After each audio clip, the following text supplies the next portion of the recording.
In this class of business environment and ethical practices, we'll be talking about affirmative action as a form of social justice and ethical business practices in India. India has a big history of incidences wherein people from different sections of the society or of different gender or of different caste were not treated good. They were considered to be inferior.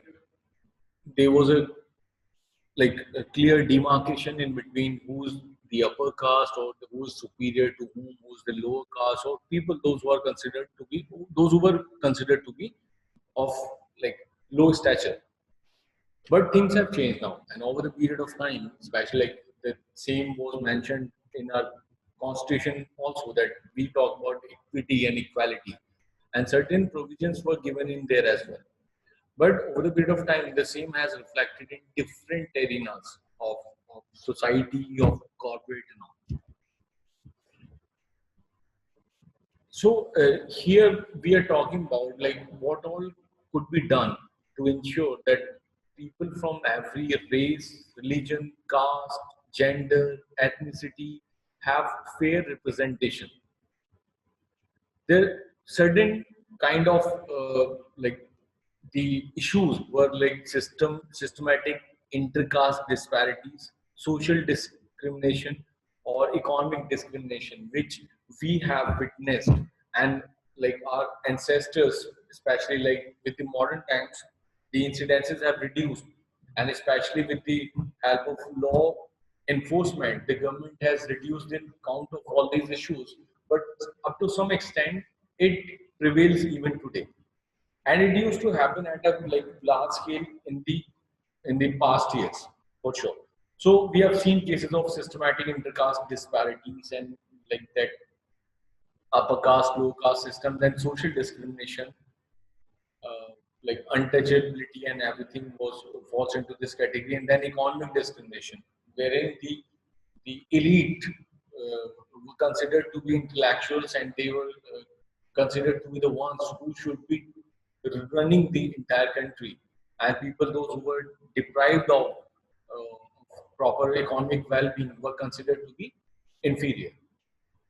A affirmative action becomes essential to guarantee representation to underprivileged in preferred positions. And unless that happens, no country can grow in a good manner. If we talk about growth, we don't talk about economic growth only, we also talk about economic development. And unless these social disparities are removed, no country can be called a good country or a developed country. It should not be noted, however, that affirmative action in India, due to specific forms it takes, is not a complete remedy for discrimination.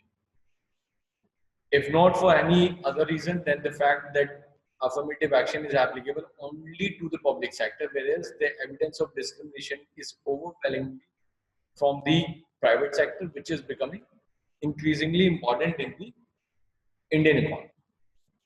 Affirmative action basically denotes positive discrimination, wherein we are like discriminating in between people, but this discrimination is positive and it aims at bringing down the people, those who were deprived or those who were underprivileged so far.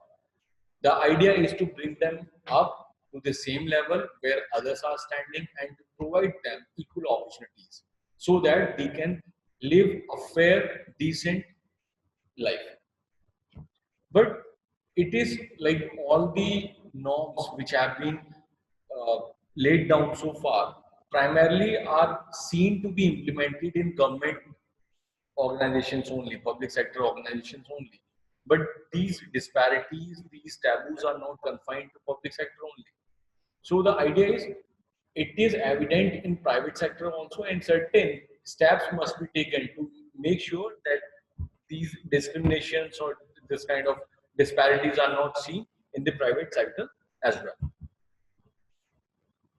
Affirmative action, in the name of affirmative action, certain steps that the government has taken is implementation of quotas in government jobs. Like different sections of society have been given specific percentage of quota in government jobs, depending upon what level of social and economic well-being they are. Like there are certain uh, quotas for specific castes, like OBC and then SC and ST for tribes and all. And then there are other criteria as well, like dependent of freedom fighters.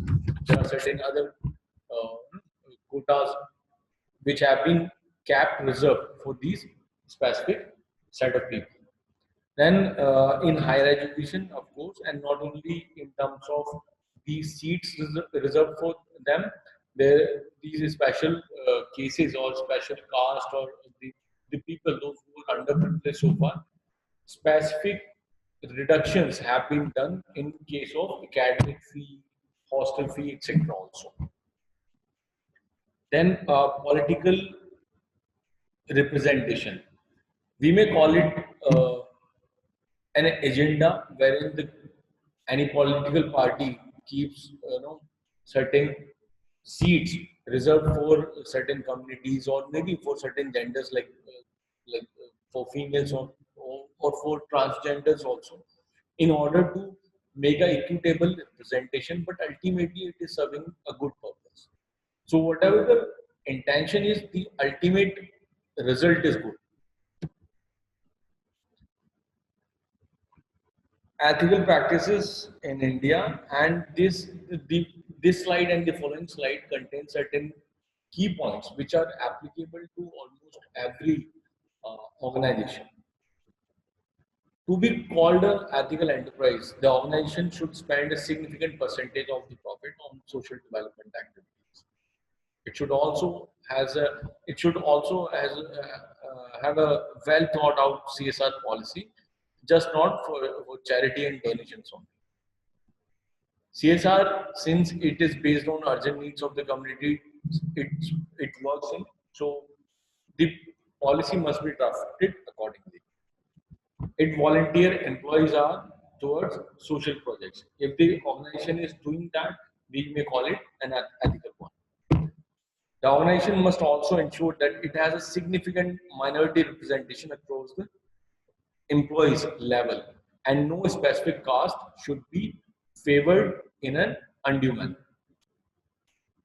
Organization must also ensure that it has a fair level of women representation on the company's role, and it has number of independent directors as per CV guidelines, which can keep keep the things live and kicking.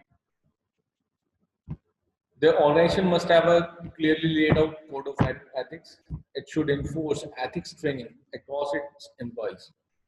In order, and this training must change over the period of time as per the changing requirements of the environment and culture. There should be a specially designated ethics officer, although this kind of thing happens at a much higher level in companies which are actually uh, multinationals or so. So it's not suggested or recommended for small businesses, but if the scale is fairly good, then the organization must take care to appoint a specially designated ethics officer. Ethics hotline in case somebody wants to report any issue or any suggestion. So ethics hotline may uh, come handy. Then uh, organization must enforce code of conduct for outsourced companies as well. There should be a code of for punishment of sexual harassment is and it should be very clearly designed and communicated to all the employees. Company must also ensure that it is a member of association which deals with ethics, corporate governance, even though it is not mandatory, it should be voluntarily done. And it should also ensure that there is a fair opportunity in promotion and reward system. And the company ensures good and safe working conditions for the employees. Timely payment of salaries must be done, and timely payment to the vendors must also be done. So it's not about being confined to the well-being of the employees only. The same behavior should be the same kind of action should be taken in case of people outside the organization as well. No case of tax evasion must be reported, and the government, which is the authority to collect the tax, must be given all the relevant information and the right amount of tax as and when it is due. The organization must also be concerned about the energy efficiency, like using the technology or the products which are helpful in in reduction of electricity, water, soil conservation, and all. The organization must also ensure that it has a waste management process, especially if it is a manufacturing unit or it is a unit which creates biohazard waste and all. It should ensure that it follows triple bottom line and not just financial indicators, and every level must be scrutinized properly. Must ensure that the company provides complete information about their product and services to the customers, and it maintains customer information in a confidential manner. Company must ensure that the promises made to the customers are fulfilled, like be it related with anything like delivery services, after sales services, whatever. And it must follow the corporate governance voluntary guidelines. Thank you.